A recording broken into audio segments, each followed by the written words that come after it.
Getting to the end of your journal only to realize you don't actually have enough pages to fit in everything you want to sucks. So in order to avoid that problem and save ourselves the heartache, we're going to be doing some pre-planning. Hello team, I am Jess or Jessie Corinne on behalf of the Archer and Olive Ambassador team, and today we're going to do some pre-planning for our new journal setups so that we can make sure we have enough space to fit in everything we want to. This video does have an associated blog post over on the Archer and Olive website, so once we've finished here, make sure to jump down into the description box for a link to that one. The way that we make sure that we have enough space in our new journal for all of the things that we want to include is math. Now before you run away, because I know math isn't for everybody, the math we're going to do here together is not going to be very hard, and we also have two processes to do these calculations. We have the easy way and the super easy way.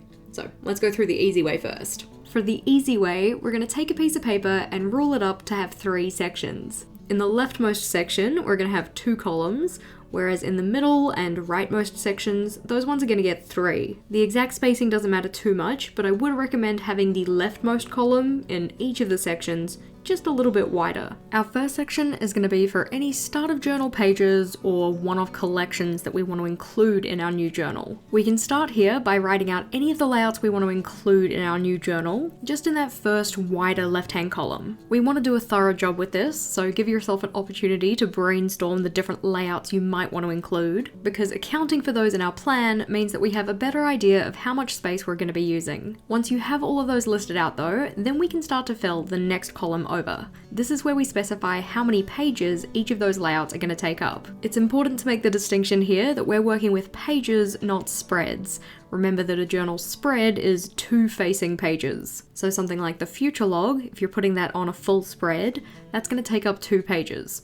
Or if you're using 2 spreads, that'll be 4 pages. Once you've specified each of the page amounts for each of those layouts, then it's on to the math. All we have to do is add up all of the numbers we just wrote in that column. This gives us the total number of pages for our start of journal setup, along with any other one-off collections that we can think of. The middle section is going to be used for our monthly pages, and before we actually populate the box itself, we just want to specify how many months do you actually want to fit into your new notebook. This number is going to be important for the calculation steps that follow, so I'm just writing it at the top of the box. After this, similar to what we did with the start of journal pages, we just want to list out any of the layouts that would be typical in our monthly setup. So this could be things like your cover page, a monthly log, habit tracker, really whatever it is that you like to include. For this section though, we're just including the pages that we typically set up on a month-by-month basis. So not your weekly pages or your daily pages, really the collections that you'd set up 1 per month. If you have a tendency to change your layouts, you might want to think about this more in terms of how many layouts you set up. So possibly you might like to set up maybe 3 or 4 types of trackers each and every month, but what those trackers are might change. In that case, you can just write it down as tracker 1, 2, 3, 4 and consider those as placeholders for the layouts that you're going to set up. In the middle column, this is where we're going to specify how many pages each of those layouts typically takes up in a singular month. So for instance, we're thinking about an individual cover page for the month, rather than every cover page across each of the months, because that value is going to be put into the third column. This one is calculated very easily by considering how many months do we want to include and how many pages does this type of collection typically take up. So for instance, on this one, I've specified that the monthly log normally takes up 2 pages and we want to fit 6 months into this journal. So 2 pages times 6 months gives me 12 pages. Going through and doing that calculation for each of the different layouts though, we can then add up the total number of pages across all of those monthly collections. This is just done by adding up all of the numbers in that third column, and I'm writing that down the bottom for safekeeping. Our rightmost section has a very similar setup, but this one is for the weekly pages. Again, before we fill in the table portion, we just want to specify how many pages do you use in a typical weekly setup. This could include a weekly dashboard and then daily pages after that, or it might just be the weekly log itself. Again, remember that we're thinking about pages here, not spreads.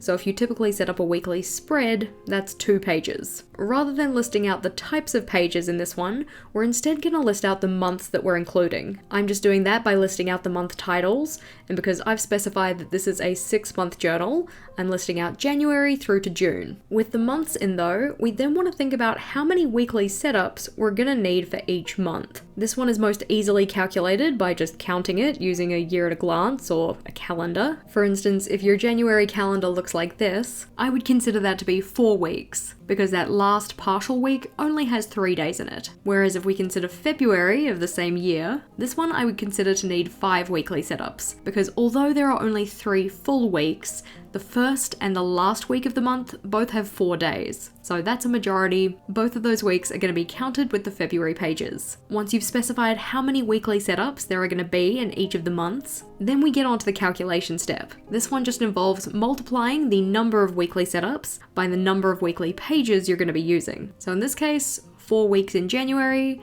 multiplied by 2 pages per week gives us 8 pages. To find our total, we again just have to add up everything in that last column. And I'm writing that total at the bottom for our next calculation step, which is to combine those totals together. This is just where we take the total from each of the 3 sections, add them together, and that gives us our overall total of how many pages we're planning to use up in our journal. We can then either use this number to find a journal that will fit all of the collections, or we can check if the journal we've already picked is going to be able to fit everything we want it to. While the maths in that section wasn't too difficult, hopefully, we can do it easier. We love a simple solution. So in that case, we're going to use a calculator that does all of the maths for us. All you have to do is input the same information that we had in the last process, but all of the actual calculation steps are done for you. This one is a free downloadable that you can get at that blog post that we mentioned before. Jump over there, grab your free download, and we'll work through it together so you can calculate how much space you're going to need for all of the things you want to include. As mentioned, the process is fairly similar, but this one has a little bit of a difference in that we have some boxes at the top to fill in first. Mainly, we're going to want to fill in the pages in the notebook, which you fill with the number of pages in your notebook. Kind of self-explanatory, that one. The second thing you're going to want to fill in is the number of months, so how many months you want to be able to use your notebook for, and also the pages per week, which, similar to the do-it-yourself method, is just how many pages your typical weekly setup includes. Those values are going to help the calculator figure out how many pages total you'll need for everything else. So let's get to filling in those 3 columns. For our left-hand section, in the first column, you just want to list out any of the headings for the start of journal layouts that you want. This can also include any of the one-off layouts, so thinking about things like a pen testing page or that wasted page at the front if you don't actually use it. Once you've got all of those layout headers written in though, then we just need to specify how many pages each layout will take up. Those numbers are going to go in the second column. As you populate this column, you'll notice how the numbers on other parts of the calculator change. That's because the calculations are done for you in real time. For that middle section, which is the monthly section, in the first column, we're again going to list out any of the headings for any of the layouts that we typically include in a monthly setup. And then in the second column, we're going to specify how many pages each of those layouts typically takes up in 1 month. You'll notice that the column next to this one will automatically calculate how many pages total that will be in your notebook. And this is based on that number of months section that we filled out at the start. If while you're doing this calculation, it's becoming apparent that you can either fit more or maybe less months into the notebook, you can just change the value that you put in that number of months box at the top. This will automatically update the calculation for you. Nice and easy. In that rightmost section, this is the weekly section, we want to list out the months that the journal will include, and then in that second column, we want to specify how many weeks are in each of those months. Again, the calculation here is done for us just by using that pages per week value that we put at the top. The nice part about the calculator is that because it does all of the maths for you, this gives you more of an opportunity to play around with your numbers, to try and make sure that things fit and make sure that you can include as much as you want to in your new notebook. Either of these options is going to help you figure out if you have enough pages in your notebook for everything you want to include. But what if you're just shy of fitting everything in? Well, in that case, something like a tip-in can be really useful. We do have a previous video on tip-ins that's worth checking out. That one's linked up the top here, so click or tap on that one and I'll see you over there.